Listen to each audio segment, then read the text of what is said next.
Ian teaches water footprinting, energy management, multi-sector carbon mitigation strategies at the University of Toronto and Metropolitan Toronto University. Welcome, Ian. Thank you, thank you, Beata. For the second day in a row, I realize I've managed to wear a different sweater from the one that appears in my profile image. So there's my bonus for the morning. All right, just waiting for the material to come up. Here we go.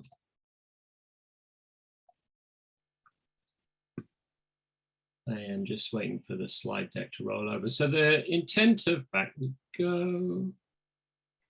So the intent of this morning is really to bridge the gap in between that 3-inch binder that you get from your favorite energy management consultant that frankly probably makes your head hit the floor. Lord knows I've written enough of them to realize that an awful lot of the heartache that you put into the technical document never really gets that much scrutiny, because really the kernel, the meat of the protein in the sandwich of your energy audit is really the financial side. So we're going to look at the two key outcome documents from that, which I think contain some very key pieces of information.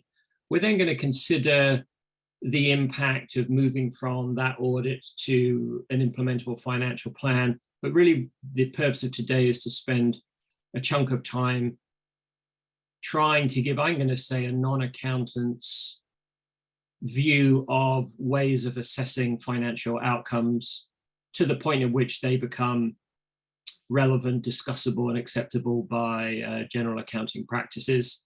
And then at the end, building on, I think, some other information we heard yesterday, considering how you can wrap in some of the other financial impacts of an energy retrofit program over that 10, 20, maybe even 30-year window through which an energy retrofit process takes place.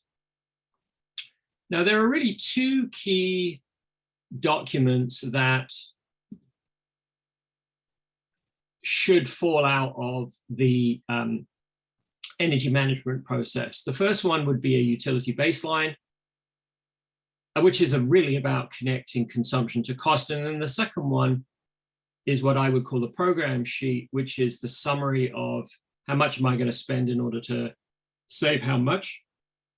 And then with luck, tying those two together and getting hold of some key data from those that you can then use to complete your financial planning steps. Now, this chart here is deliberately full of text because I don't want you to read it, because what I want you to think about is that if you've got an energy management consultant working for you, it's really important that tumbling from that 3-inch ring binder should be a single page that summarizes the key financial and utility information that you can then use to make some decisions. So it doesn't really matter in what format it arrives, but you want somewhere that's going to tell you how many dollars per year you're going to save, how much that's going to cost you. Traditionally, it's shown then as a payback, which is the cost divided by the savings. And then on the right-hand side, we have a connection between the units of energy or water that are saved, which ought to tie into that first column under the energy savings in dollars. And to tie those two things together, we introduced the second key chart. And why am I saying these key? Because having tried to maneuver numerous studies into the construction phase, you start to understand the information that you wish you had separated out or defined or clear and determined on the table in order for your client to make some good decisions. So this sheet is again, the numbers don't matter, but what's important is that we've got summaries of consumption of the utilities. There are some key benchmarking inputs on the right-hand side. So that gives you the ability to understand, well, how much are we really spending today? What does its footprint look like? How does it compare potentially to other buildings in my portfolio or my next door neighbor's property? But the key information here is in the bottom left-hand side, which I'm calling the marginal savings rates. And those marginal saving rates, if I go back to that previous slide, should be the number that ties that utility saving quantity, so the number of kilowatt hours of electricity saved per annum, multiplied by the marginal savings rate ought to tell you the dollars of electricity consumption savings that you're going to achieve. Now, that would seem to be a fairly obvious statement, but of course, anybody that's spent more than 15 minutes in the utility sphere or paying attention to their own energy prices understands that, number one, energy prices appear to move all over the place. Number two, it doesn't really matter what anybody says they're going to be this time next week. Nobody is able to predict the future. In 2 years, we've seen, for example, the price of gasoline go from 60 cents to $1.80, which is a 300% increase. The same can be true to a lesser extent of natural gas. Water has inbuilt inflation rates. And so understanding how those two things tie together. And so I'm going to just focus a little bit on that marginal savings rate. So to be really clear, it's the rate at which that saved kilowatt hour of electricity that you didn't generate, that you avoided by changing your T8 fluorescent light bulb to an LED tube. If it saves you 100 kilowatt hours per year, then if each of those kilowatt hours saves you 15 cents, then that should be your marginal rate. It is not the annual utility bill divided by the annual consumption. Why? Because in most large facilities, number one, we have a demand charge that we have to account for. And that demand charge can then be anywhere from sort of 15 to 50% of the overall electricity cost. Anybody who's working at a smaller scale, so if you've got individual units that are sub-metered for gas, for example, you can easily find that the fixed costs of an Enbridge customer service fee can in the summertime be upwards of 50% of the entire utility bill. And if anybody's ever tried to interpret electricity billing at any scale in the last 2, 3, 4, 5 years in Ontario will understand that not only are these numbers really hard to identify, they move around all the time. Some costs are buried somewhere, some costs are buried somewhere else. There has been a concerted decision made to shift utility costs, for example, onto the taxpayer rate, which is in theory good for building owners. But in 5 years' time, who's to say that those rates aren't going to chunk up? But really, the important thing is that you need to identify the dollars per kilowatt hour, per cubic meter, or per liter. And that's the rate at which saving 1 unit of energy or water will generate you X units of dollars, which is what this whole thing is all about. Now, in terms of figuring out how that audit is going to roll out over a period of time, it's important to understand a few things. I don't want to spend very long here. The first one is obviously rate sensitivity. If 12 months ago you had been, somehow it's always easier to use the analogy of a vehicle because gas prices are so much in the news, but if 12 months ago you had considered what the payback was going to be for switching to an electric vehicle, you would have picked a rate of electricity and a rate of gasoline and figured out how far you go and how much you would save by going to electricity. But if the gas rate then doubles in a year, obviously that time divides by 2. So understanding how utility rate inflation or deflation may go over a known period of time will help you understand whether a program can go from being really good to be utterly disastrous, or where those key variables are. We've got this whole issue of the codependence of measures. I mentioned this yesterday. Do I insulate? Do I not insulate? Do I need a bigger heat pump? Do I need a smaller heat pump? And so the concept of taking that program sheet, for example, that we saw a couple of slides ago, and being able to knock measures in and out, frankly, I like to just select it and cut it and paste it into a line below. And I have things that make it and things that don't make it, to understand the impacts of, maybe low capital cost but high savings versus, a mediocre long-term measure. It can really change the mood of the spreadsheet. It's also important, and we're going to pick this up a bit further on, to think about those other potential savings, whether it's a direct maintenance saving or a deferred saving because you've got a warranty period that's going to come in with a new piece of equipment. What's the impact on your insurance? It could go up as well as down. Deferred CapEx. All these things are changing your overall financial picture. And of course, it's really important also, I think many people here today are in the business of trying to execute rather than say no to energy retrofit projects. And so it's also important to understand, well, what's the impact?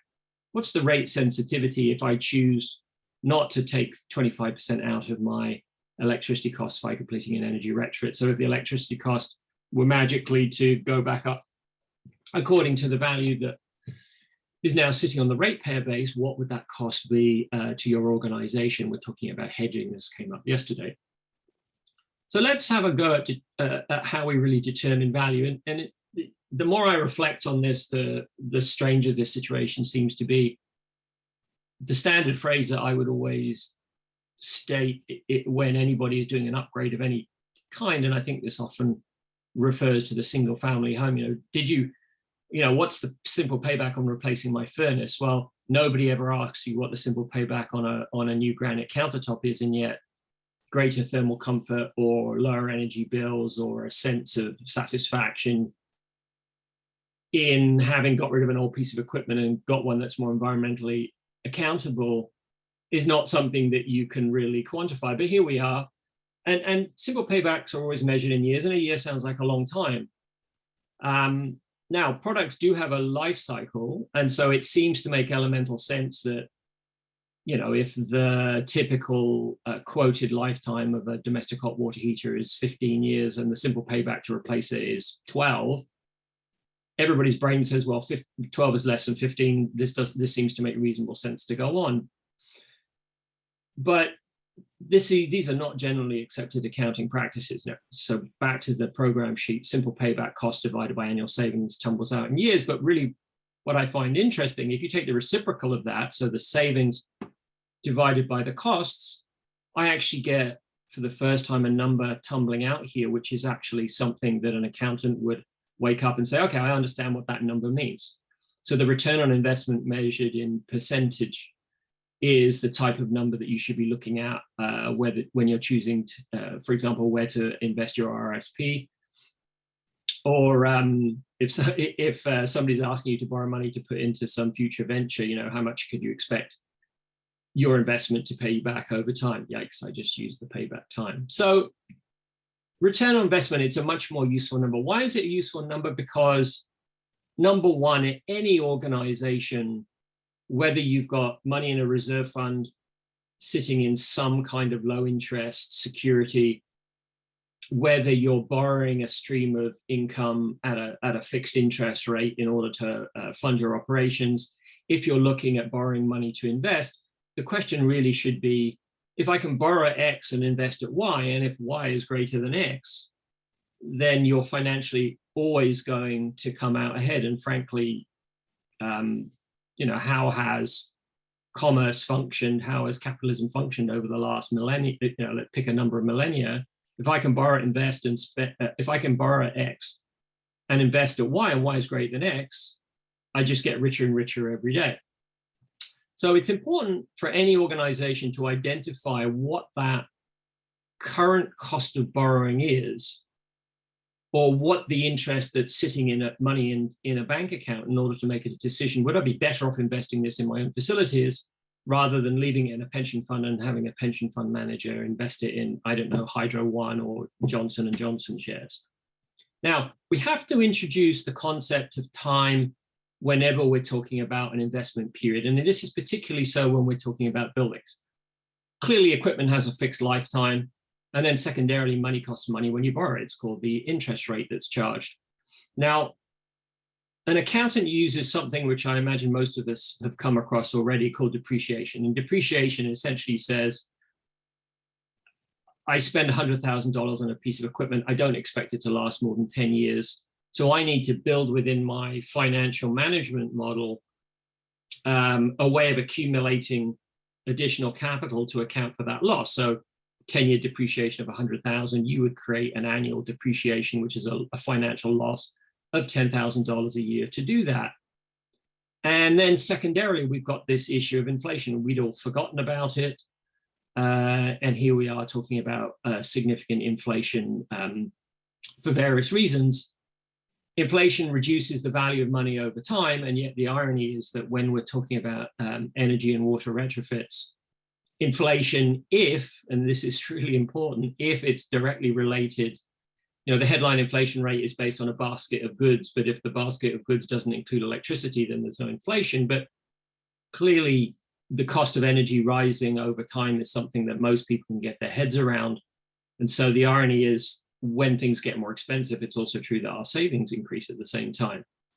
And so I think it's also important to mention at this point that different organizations have different financial regulations that they have to work around. Accounting rules, whether you're a not-for-profit, whether you're a for-profit, whether you're a charity, whether you're a housing cooperative, it doesn't really matter what they are, and I'm not here to tell you what those are, but there will be rules around the way money is valued and accounted for that you need to be aware of. So, fairly quickly, there are obviously multiple ways of finding money. If you're really lucky, somebody is going to essentially give it to you in the form of a grant. But at the same time, somebody's going to want to understand, and this is almost inevitably at a government level, when government says we're going to put $100 million into X, it's based on some estimated or measurable outcome that they're hoping to accomplish, whether it be job creation, whether it be carbon reduction, whether it be long-term monetary benefits for the recipients of those grants. So they're going to want to know, if you're borrowing and investing money, clearly you want to understand that your investment is that your investment Y is going to do better than the cost of borrowing rate X. Or then thirdly, you're going to have somebody, a third party, come in and provide that investment for you. But at the same time, it's obviously key that you understand what it is that their expectation is and what their costs are going to be going forward. So let's attempt to introduce and see what the cost of borrowing looks like. So cost of borrowing is about interest. How long is the loan going to be? Anybody who's got a kid in between the age of 10 and 18, as I am fortunate enough to do so, tries to hammer into them this concept of compound interest. And so the longer you borrow money for, the more it obviously costs. And so back to tying into equipment lifetime, you obviously don't want to be borrowing money for a longer period of time than the piece of equipment that it's going to pay for is going to be around for. And just introducing this magic number of 20 years, sometimes I'll hear 10, often you'll hear 20 years of, I really can't be making long-term financial decisions at a greater than a 20-year period. So generally speaking, if we're trying to understand the success or failure, and we go back to this return on investment number, if the return on investment number is positive, having paid for the capital cost, the depreciation, the operation, and the interest, then that would seem to be a decent measure of a success. And so in order to do that, we're going to have to introduce everyone's favorite tool, which is the spreadsheet. Now, a couple of times in here, engineer alert, these are informed documents. And what I'm trying to do here is just to show quite simply how you can figure some of these steps out for yourself. So if I'm looking at, and again, another term that will come up here is life cycle analysis, life cycle investment, has become a key term in understanding investments in carbon reduction as a separate example. But if I just take another capital investment of $100,000, so I've got $100,000, I have to spend $100,000. It's going to save me $14,000 a year, but it's going to cost me $300 a year in additional maintenance costs. I've got an inflation rate of 1%, and I've got a cost of borrowed capital at 5 o'clock. So I can create myself a really simple spreadsheet here, which starts with my opening balance, which is minus 100,000. End of year one, I'm hoping to accrue 14,000 savings. Oops, got to spend another 300. Oops, I got to incur 5% of 100,000 minus 14,000 plus 300, giving me an interest payment, giving me at the end of the year a declining balance where I'm down to $81,000 of savings. And then if I run this out over a 10-year period, what I'm hoping is that by the time I get to the end point here, and that 10 is our 10-year, but it could be 20, it could be 5, depending on the equipment lifetime and the rules of depreciation or the accounting principles around which you govern. Logic says that if by year 10 I'm not in the pink at this point, I'm in the green, that this should be a good thing to do. And so what have I done? I've accounted for the cost of the equipment. I've looked at the value of the savings, and I've shown that, as you can see on this chart here, I'm inflating those savings at 1% per year. Inevitably, my maintenance costs are going up every year because they will. And then obviously my interest payment declines year on year until we pop out at the other end. Now, what have we just done there? Well, I'm going to come to that in a second. Just one comment on third-party funding. So again, you as a building owner have to be aware of a couple of things. The first of which is, I think, is fairly obvious, and that's that if money is being borrowed, then there is always going to be a cost to that borrowing. And number two, somebody needs to get paid on the way through. Both of those two things have an impact on economics. The other thing to be aware of is that different organizations have access to capital at different rates. There is patient money, there is money that demands to have a 25% return on investment. And maybe the people that you're talking to have access to cheaper money that you do, maybe they don't. On the other hand, when you're looking at risk, you obviously have to realize that if somebody else is borrowing the money, then to some extent, some of that risk is disappearing from you as an organization. But ultimately, it's prudent and makes sense, I think, to all of us. You know, it's one thing to run an internet startup and be able to disappear off into the ether. But if you own a building, literally people know where you live. And so you as the host of the asset money is being borrowed against, need to really understand and be clear that, you know, there's inevitably going to be a responsibility to you for any acquired debt or risk. Something to be aware of, something to discuss if you're considering third-party funding. So we're going to now introduce a couple of names of accounting principles. And again, I always go back to my accounting professor in second year at university, who endlessly would talk about proper versus improper definitions of money. I always remember him shouting at me when I said, is that the money that we have in the bank? Because obviously accountants never talk about money in the bank, but we're going to introduce two terms here. One is the internal rate of return, and the second one is the net present value.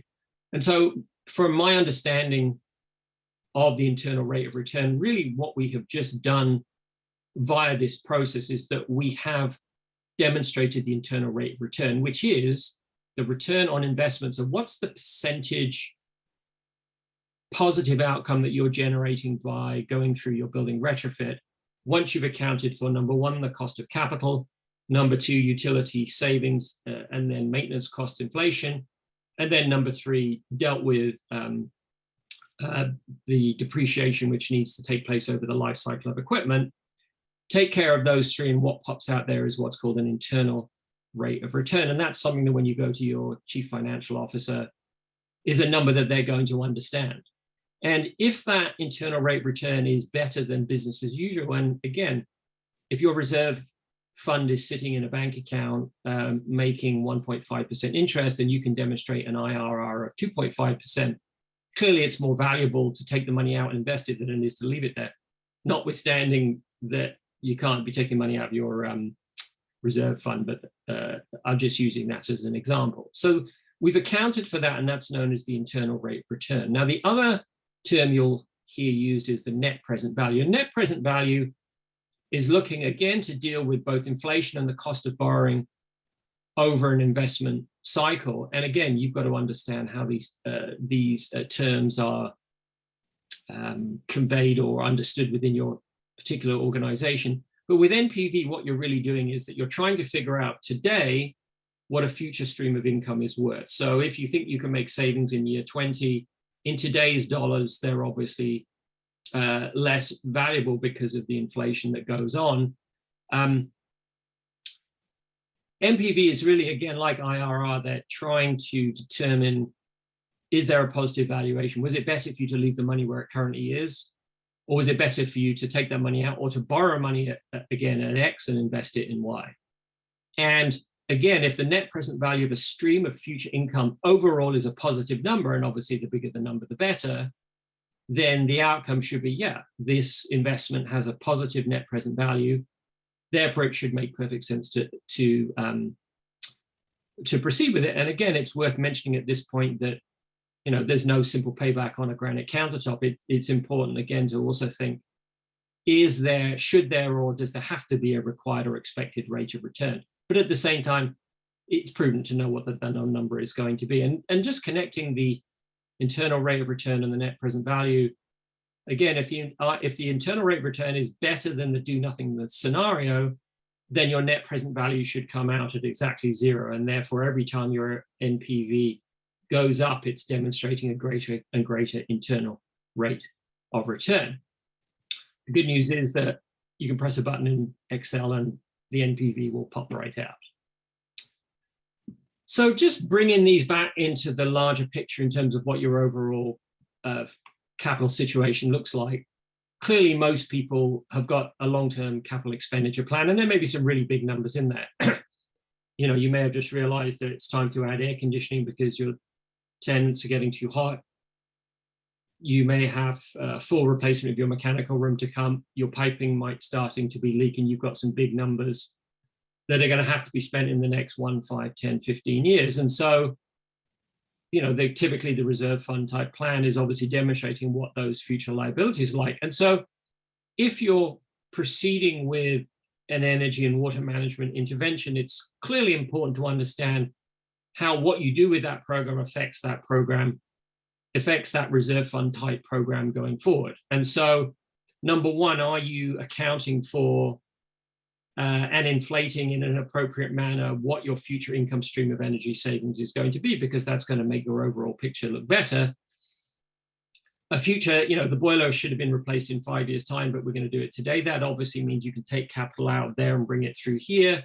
That capital, therefore, no longer needs to be held at interest rate X, potentially at rate of return X. Maybe it can return to you at that greater internal rate of return now. Buy now, spend later.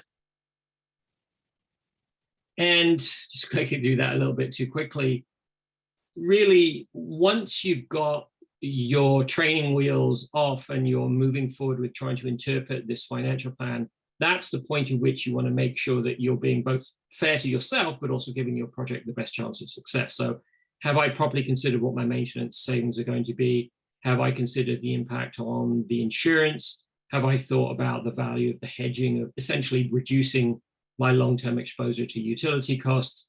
Have I taken the potential impacts of this large investment project and seen what the financial impact on my reserve fund or my future liabilities is going to look at?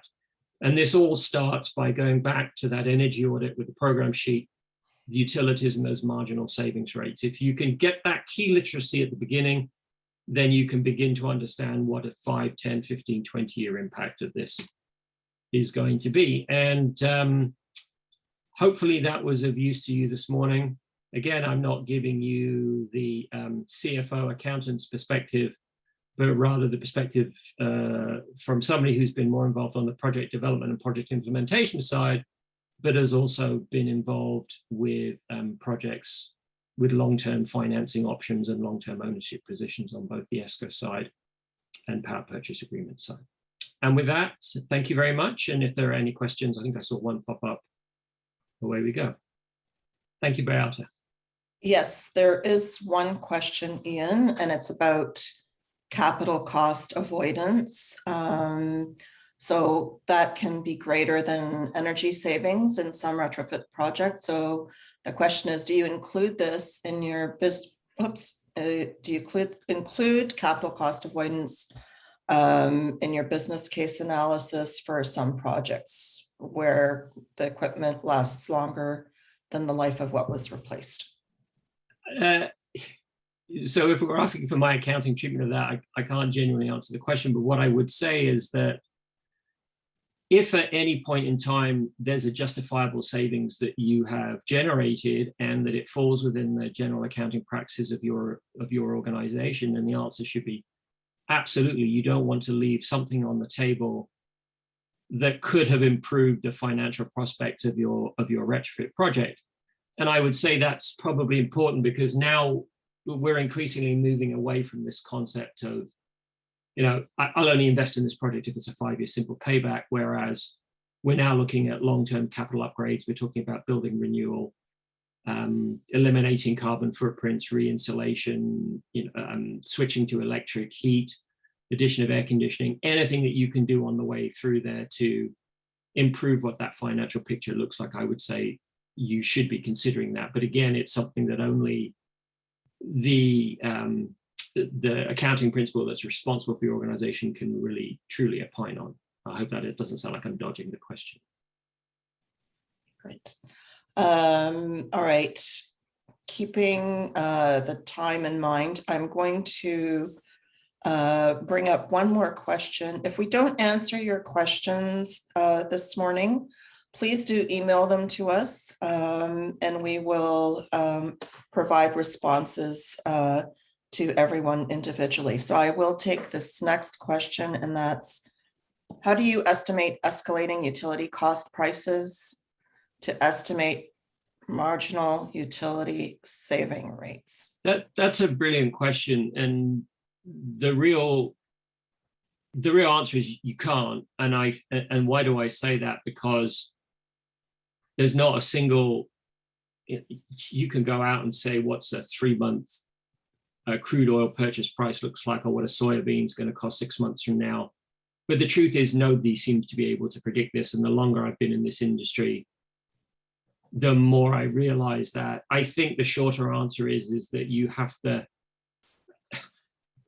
frankly, I love the idea of the 1% number, and that there's nobody that isn't comfortable with making a decision based on an escalation rate, for example, of 1%. And 1% compounded over a 20-year period is not an inconsiderable number. In theory, you could go back and look at historical precedent and make a decision based on it. But again, I think particularly in the electricity field, electricity pricing always seems to be subject to some kind of political oversight. It seems to be, to me, one of the few things that will cause a government to win or lose an election. Nobody seems to mind that much about the cost of natural gas, but the cost of electricity can see you losing an election. And so it's a very difficult question to answer. The markets don't seem to be able to do a particularly good job of it. And so I kind of devolved to that. Yeah, everybody is comfortable with putting in a 1 to 2% inflation rate on anything. Great. Well, thank you.